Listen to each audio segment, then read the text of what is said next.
Hey, this is Ken coming to you from Paramount Record Shop in Watertown, Wisconsin. We're going to start a new series today. This is sort of sparked by a lot of my customers coming in the store asking me what types of things I'm adding to my personal collection. I've been collecting records for somewhere around 55 years now, and I don't often have a real long list of records I'm looking for, but I'm always out on the hunt. Generally, I've got a short list, I've got a long list, and then, there's a lot of stuff that just intrigues me when I see it in the wild, so I pick it up. So a lot of times I shop record labels. Generally, there's styles of music that tend to interest me more than others these days. So what we're going to do is we're going to check in every couple of months, and I'm going to show you some of the things I'm picking up out in the wild, and maybe a little bit about why I'm buying the stuff I'm buying, and let us know what you think. The first record I want to talk about today is a bossa nova record called Cantando Bossa Nova, which means singing the bossa nova.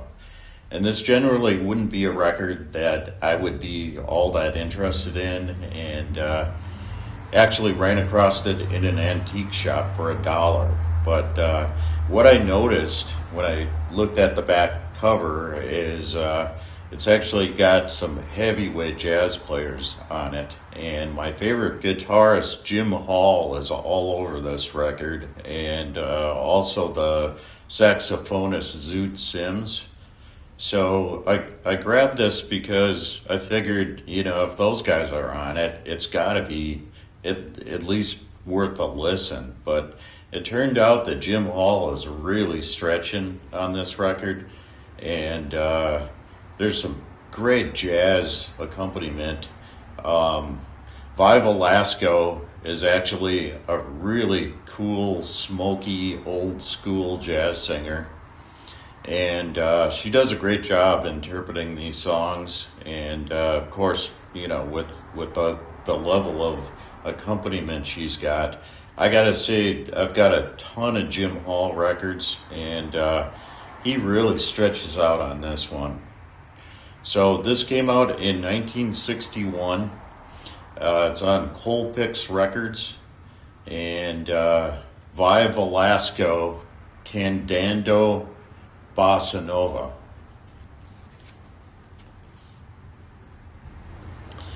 The next record I picked up to add to my personal collection is a debut record by Donny Hathaway. It's called Everything is Everything, and this came out on Atlantic Records in 1974. Donny Hathaway is definitely one of the soul superstars of the early 70s. This sort of has an Aretha vibe, and it's on Atlantic Records, so a lot of the same people probably were involved with the production work. But the thing I like the most, Donny Hathaway is an excellent singer. The production's excellent. It's really warm, and just everything you'd expect from an Atlantic release in 1970. So Donny Hathaway, Everything is Everything, Atlantic Records, 1970. The next record is a Blue Note release. It's actually Blue Note 84269 by Jimmy Smith, called Open House. And this actually came in a store collection I bought. It's in absolutely superb condition. And the thing that is probably the most appealing about this, Jimmy Smith is doing some really nice grungy organ on this, like he always does, but the band is really something. Blue Mitchell on trumpet, Jackie McLean on alto sax, Ike Quebec on tenor sax, Quinton Warren on guitar, and Donald Bailey on drums. So a classic Blue Note release, Open House by Jimmy Smith on Blue Note Records. Another one I recently picked up in the wild is a Rosemary Clooney Prez Prado release called A Touch of Tabasco. And this record actually was issued with a miniature bottle of Tabasco sauce, if you can believe that. But it's great stuff. This is actually big band swing music with a Cuban flair. Rosemary Clooney never got the love that she deserved as a jazz singer, but at this point, in the early 60s, she was actually one of the best out there and did a great job. There's a lot of classic jazz songs on here. Really excellent big band arrangements and very swingy. So Rosemary Clooney and Prez Prado, A Touch of Tabasco on RCA Records, 1960. Graham Central Station, self-titled, put out in 1974 on Warner Brothers. This is a very bottom-heavy funk record with female vocalist. Just a lot of fun to listen to. Larry Graham was the bassist for Sly and the Family Stone, and so you can imagine the bottom end is heavy duty on this. And if you like modern funk, it's a great funk album. The vocals are done by a female vocalist by the name of Chocolate. So how could that be bad? Graham Central Station, self-titled, Warner Brothers, 1974. The next one is by the Master Sounds. Oddly enough, this was one of only like 3 jazz records in a rock collection. But this was put out by Fantasy Records in 1961. And like a lot of the Fantasy Records releases, was actually on red wax. So this band features the Montgomery brothers, Monk and Buddy. It does really swing hard, and it's got a little bit of sort of bop vibe as well. But a lot of fun to listen to, excellent vibe work on this.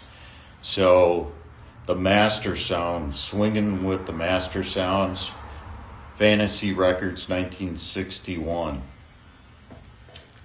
This is put out on MRC Records in 1955, and from everything I've read about it, it is a comp, and these songs were probably done on 78s, but if you like jump blues, Joe Turner does a great job. He's one of the all-time great jump blues singers, and Pete Johnson's an amazing pianist. Oddly enough, even though Pete Johnson is co-billed on the record, he's only on one side and there's another pianist on the other side, but it's still a nice helping of just authentic jump blues from the day. I think most of this stuff was recorded in the 40s. So Joe Turner and Pete Johnson, MRC Records, 1955.